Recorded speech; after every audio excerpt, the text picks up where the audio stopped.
It seemed to be with a sense of wonder and zeal. Suddenly, they heard a great commotion outside. The old man motioned for the traveler and the old woman to remain inside. Walking outside, he found several farmers, armed with pitchforks and burning torches. "Where is he?" a farmer shouted angrily, brandishing his pitchfork. "Where is that stranger who's brought misery to our village?" "I don't understand what you mean," the old man exclaimed. "What evil has befallen our village?" "Old man, you may be oblivious to the nature of your guest, but he has brought with him a host of creatures of the like we have never seen before. The day after the storm, several small furry creatures with whiskers and sharp noses began to appear in the village. Just the thought of their long tails and sharp teeth disgusts me. They have been feasting on the rice we placed in storage for the coming winter months. It must be the stranger's fault. Where is he?"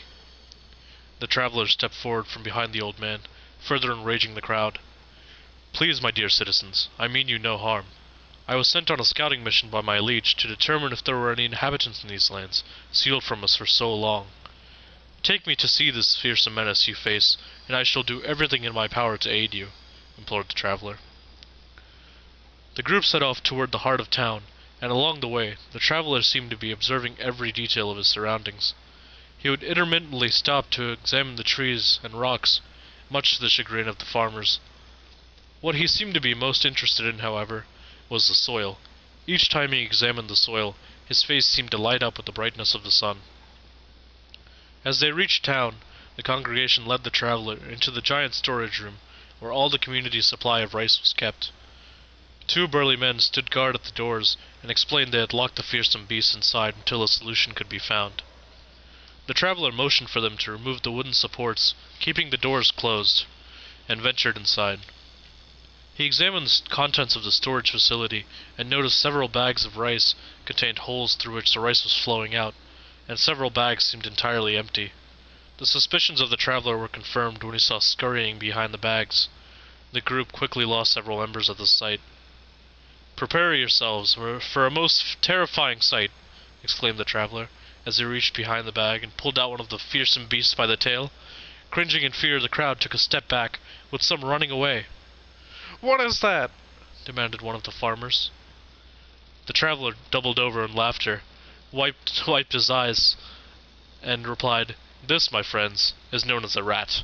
It's a real meddlesome creature, with no real evil intentions. It simply wishes to feast.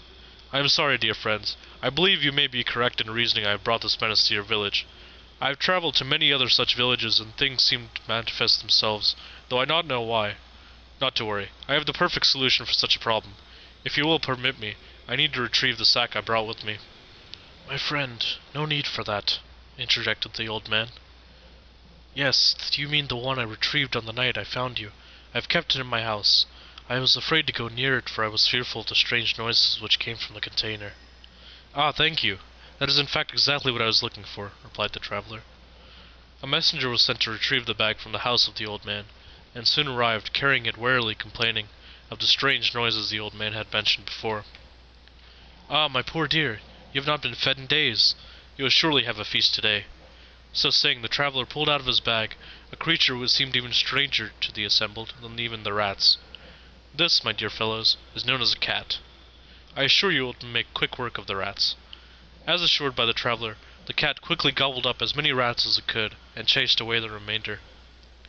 The traveler explained that he was from a distant kingdom, and his role was to travel to remote areas, bringing with him knowledge which could prove useful to the inhabitants. "Why should we listen to you?" a critic questioned. "For exactly the reason you gave me. By placing all of your efforts into this one crop, and being shielded thus from the world, a small intrusion such as a rat can wreak havoc upon your community. By diversifying and understanding the wonders of the world around you, you could create a solid defense for anything which can be thrown at you. I have searched long and hard for this village, as it is said to have the most fertile soil in the entire world. I have brought with me seeds, which combined with your soil, will produce the most magnificent plants you will have ever seen." Thus speaking, the traveler proceeded to reach into his bag, from which he produced a few seeds. The farmers peered over to examine them, as they had never seen such seeds before. The traveler quite simply found a suitable area where he dug a small hole, and placed the seeds. Gathering some water from the stream which ran through the center of town, He watered the location of the seeds, and at once plants began to grow. He repeated the process with several different seeds, and soon there were a variety of plants the villagers could have never imagined. There were long and short plants, thick and thin plants, and those of every color imaginable. The children in the village were most excited. At once they reached for the fruit produced by some of the plants, and which ones were bitter could be distinguished easily from the looks on their faces. The traveler explained to the villagers the benefit of planting each type of seed, and what the resulting plant was good for. Some were for food, others for healing, and others still merely for adding a bit of beauty. The traveler stayed in the village for quite some time, exploring several other topics with the villagers, including technology, the arts, and life philosophy. By the mere presence of the traveler, the villagers gained an entirely new perspective on their own lives. Some of the traveler's teachings reinforced ideals in which they believed. Others revealed to them ways in which they could better their own lives and the lives of their community. Under the suggestion of the traveler, the villagers decided to create an opening in the stone wall, whose shadow they had lived in so long. This opening, guarded though it was, allowed for access into the city by any who hoped to bring their ideologies into the village. More importantly, villagers from Manas could travel to neighboring areas and bring back knowledge they gained in order to make the village more successful. The day finally arrived when the traveler proclaimed his stay to be over. With tears in their eyes, the villagers pleaded that the one who had shown them so much remain with them and guide them forever. He responded that although he would be physically apart from them, he would always be with them through mind and heart. He said to the inhabitants of the village, "I am merely a humble traveler, who makes his way to foreign lands in the hopes of opening the minds and hearts of those I meet. But I do not do this alone. Indeed, I am merely the catalyst for this experience. It was your soil which nurtures anything of value, your stream which bathes that which has been planted with love and care. Indeed, your willingness to open yourselves up to allow others to learn from you, and yourselves to learn from others. These qualities, already inherent to your community, were simply awakened and allowed to exert themselves. Never forget that your community will thrive so long as you maintain your open doors, but be wary that you guard it well also.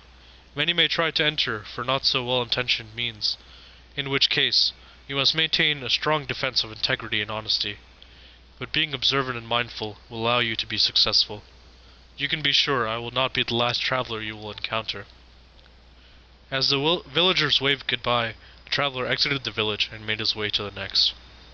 Mr. E ended his story. The children were all lost in thought, as they understood there was more to the story than what they had heard with their ears. "Well, Hope, what did you think of the story?" asked Mr. E. Trying to suppress the smile which slowly stretched across her face while Mr. E regaled the class with a tale, Hope responded, "Well, it was alright, I guess. I still enjoy hearing stories a little bit. But where did the traveler really come from? I have so many questions." Mr. E laughed. But that's the true magic of stories. They make you think and imagine and wonder, what if? Without that, we wouldn't be anywhere, would we? The lunch period bell rang, signaling the end of the presentation, and the students began to file out of the library. And although they couldn't place their finger on exactly why, every boy and girl left impacted by Mr. E's story.